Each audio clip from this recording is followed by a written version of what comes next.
د ملا برادر تازه خبرې بیخي حیرانونکې دي. د کب لسمه به نوره د څه ورځ وي، دا چې تازه یې څه ویلي دي ویډیو تر اخره وګورئ ترڅو په هر څه خبر شئ.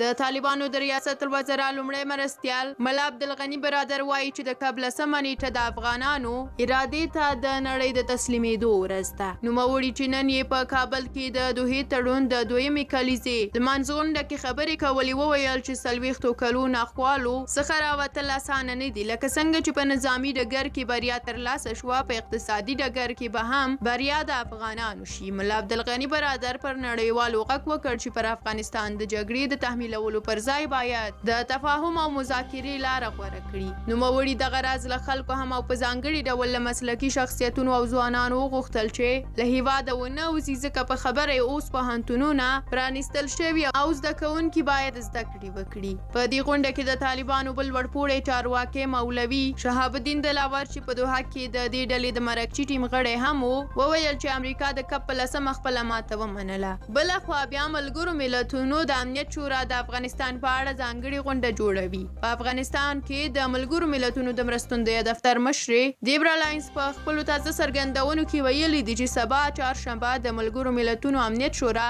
د افغانستان په اړه ځانګړې غونډه جوړوي چې د دغه هیواد د وضعیت په اړه خبرې پکې کیږي. لاینز به د افغانستان د وضعیت وروستی راپور هم په دې غونډه کې شریک کړي.